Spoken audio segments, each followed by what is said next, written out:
Una notizia mozzafiato ha appena sconvolto Napoli questa sera. E i tifosi del Napoli sono già in stato di massima allerta. Siamo tornati con un altro aggiornamento imperdibile sul nostro amato club. Con informazioni direttamente dal dietro le quinte, dove qualcosa di grande sta prendendo forma. Come sempre, la nostra missione è quella di tenervi aggiornati sulle novità più calde e rilevanti. Con una copertura che solo chi vive la passione azzurra può offrire.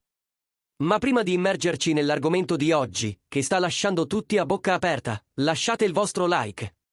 Iscrivetevi al canale e attivate la campana, perché le prossime ore promettono di essere decisive. Quello che abbiamo ora è qualcosa che sta coinvolgendo non solo la dirigenza e lo staff tecnico, ma tutta la tifoseria, un movimento inaspettato che potrebbe cambiare il corso della stagione del Napoli. Qualcosa si sta preparando dietro le quinte, e promette di avere un grande impatto. La rivelazione di turno arriva dalla Gazzetta dello Sport e coinvolge uno dei nomi più chiacchierati del calcio italiano. Federico Chiesa. Secondo il quotidiano, Chiesa avrebbe raggiunto un accordo verbale per giocare nel Napoli, nel caso in cui Massimiliano Allegri assumesse la guida tecnica della squadra. Il giocatore, attualmente al Liverpool, ha già manifestato pubblicamente il desiderio di tornare in Italia dopo una stagione deludente in Premier League. All'epoca, il club partenopeo, sotto la guida di De Laurentiis, aveva già tutto pronto per accoglierlo, con la benedizione di Antonio Conte, che era stato consultato sulla permanenza di Chiesa nella capitale della Campania.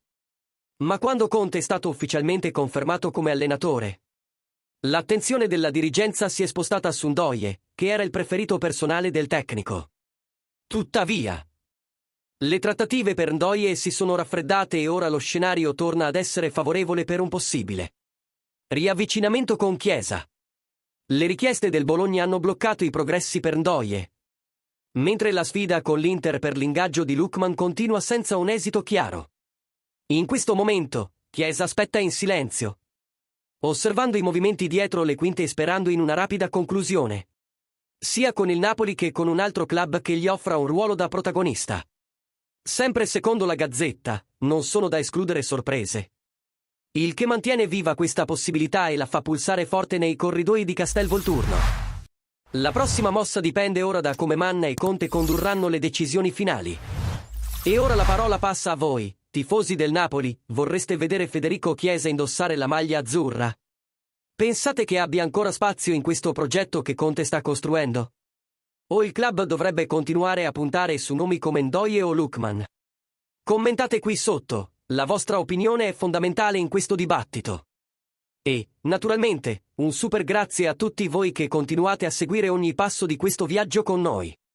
Restate sintonizzati, perché la partita non è ancora finita.